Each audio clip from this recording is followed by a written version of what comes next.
नमस्ते और स्वागत। यह है एनबीटी ऑनलाइन और मैं हूं अभिषेक।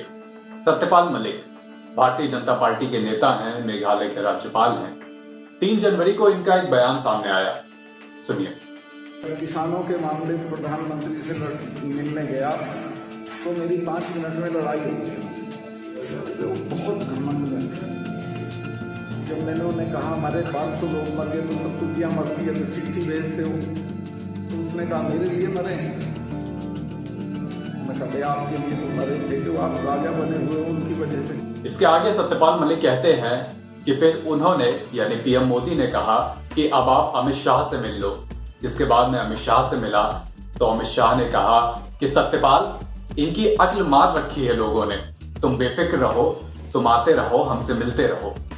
बयान आते ही बवाल हो गया, क्योंकि ये बयान ऐसे व्यक्ति की तरफ से आया था जो एक राज्य के राज्यपाल हैं, बीजेपी के वरिष्ठ नेता हैं, और इसके बाद से ही सत्यपाल मलिक लगातार चर्चा में हैं। जानते हैं कि सत्यपाल मलिक कौन है जो मोदी शाह से सीधा पंगा लेते दिख रहे हैं।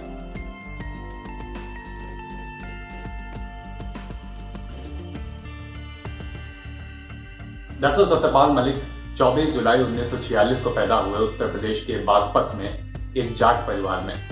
मेरठ कॉलेज से लॉ की पढ़ाई की और 1970 के करीब एक्टिव पॉलिटिक्स में भागीदारी शुरू की। उस वक्त पश्चिमी उत्तर प्रदेश में सबसे बड़ा नाम चौधरी चरण सिंह का हुआ करता था। वे एंटी कांग्रेस राजनीति शुरू करने में लगे हुए थे और यही वक्त हिंदुस्तान में हरित क्रांति का भी था। पश्चिमी उत्तर प्रदेश में किसानों की स्थिति मजबूत हुई और इसका काफी श्रेय चौधरी चरण सिंह को भी गया। सत्यपाल मलिक ने भी चौधरी साहब के साथ लगकर ही अपनी राजनीति शुरू की। 1974 में भारतीय किसान दल के टिकट पर बागपत से पहली बार विधायकी लड़ी। 1980 में उत्तर प्रदेश से ही राज्यसभा सदस्य बने और 1989 में जनता दल के टिकट पर अलीगढ़ से जीतकर लोकसभा भी पहुंचे।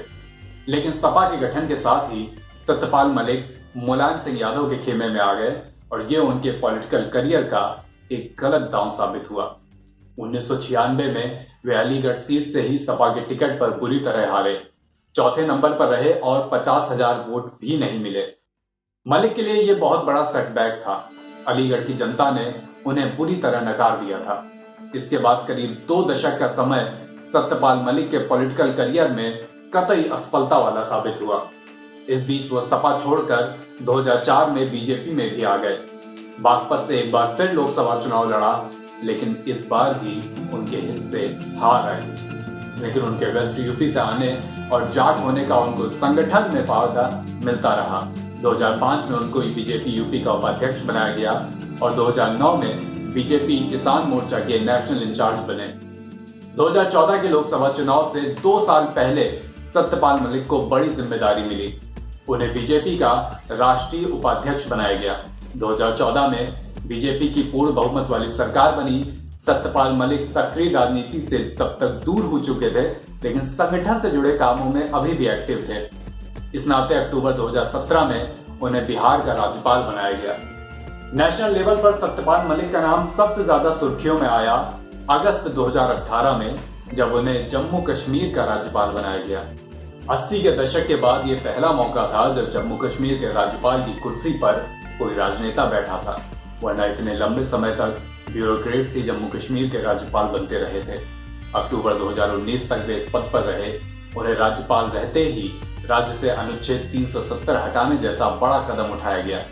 माना गया कि मलिक को राज्यपाल बनाकर जम्मू कश्मीर भेजना बीजेपी का एक गेम प्लान था, ताकि अनुच्छेद 370 हटाने के लिए मुफीद माहौल बनाया जा सके।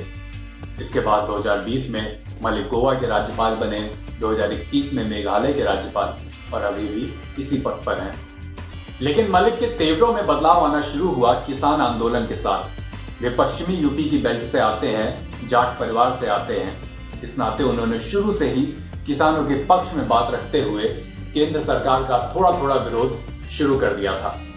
लेकिन धीरे धीरे सत्यपाल मलिक मुखर होते गए और अब सीधा मोदी शाह पर टिप्पणी कर दी है, जो चर्चा में है। इसकी एक वजह यह भी हो सकती है कि वे एक बार फिर पश्चिमी यूपी और किसान बेल्ट में अपना जनाधार मजबूत करने की कोशिश में हो। वैसे सत्यपाल मलिक यूं भी मुखर छवि के ही माने जाते हैं। अभी उन्होंने मोदी को घमंडी बताया है, लेकिन यही सत्यपाल मलिक खुद राज्यपाल रहते हुए ये कह चुके हैं कि राज्यपाल का कोई काम नहीं होता, वो बस दारू पीते हैं और गोल्फ खेलते हैं। गवर्नर से कोई काम नहीं होता। कश्मीर में तो जो गवर्नर होता है अक्सर वो दारू पीता है और गोल्फ खेलता है। बाकी जगह जो गवर्नर होते हैं वो आराम से रहते हैं, किसी झगड़े में पड़ते नहीं।